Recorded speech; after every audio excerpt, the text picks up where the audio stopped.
بسم الله الرحمن الرحیم. بسم الله الرحمن الرحیم.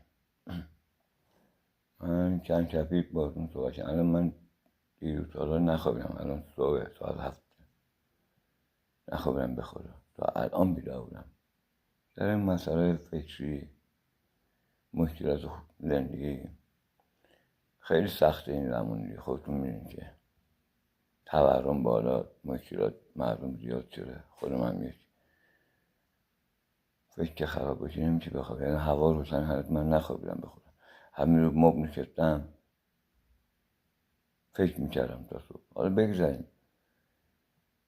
من توصیه میکنم به این خانم‌های محترم مخصوصا، خواهش میکنم اگه میخواین دخترتون خوشبخت بشن یا پسرتون خوشبخت بشن، از من به شما وصیت جدا دارم میگم اینقدر سختی نکنید. دلار ببین چقدر رفته بالا. این چقدر رفته بالا. شما 100 تا سکه میخوام بزنین یا مثلا 500 تا سکه میخوام، پسر خود نمیاد جلو. از خود دخترتون میکنین چقدر میخواد مهریه پسر با هم چنابی مهریت معنی نداره برای من. وقتی همگره بخوانا تا زمان که پیر بشن این که از اتفاق برشون نفته باید دست بزنید. شما فکر میکنم مهریه زیاد میدن که پسر نتونه طلاق بگیره دختر. نه بابا این حرفا نیست. الان تو دادگاه پاسگاه این پره. این خود دولت هم متوجه شده که این قضیه چیه.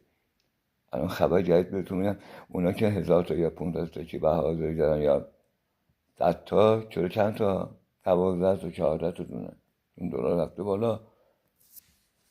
مرد چیکار کنه یا پسر چیکار کنه؟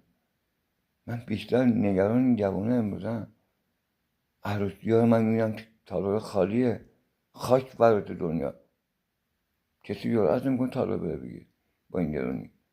کسی جرأت نمیکنه خواستگاری بره. که بهتون اونا که مرد طلاق گرفته باشه یا زن بیوه‌ای باشه اونم همینطور چه فرق میکنه. بابا یه ذره همت کنین، دست به دست بدین، کمک کنین. منتظر همدیگه نشینین، کمک کنین. کسی دست به دست نمیده، بیکار علاف هر چیه همسایه فامیل دستیشو بگیرین. من یه مادر زمینی دارم، دعا که من میگم روی کوچیکه اونم دیگه حال بچه بهم زن یه کار قلبه گرفته بود برای دو باشه خدا رم کنه. اسمش مهرانه. یادم سوخت، اعصابم سوخت خود که تا صبحم خوابم نبرده. خودم بدبختی کم دارم، اونم جز این برنامه. خب من چیکار کنم؟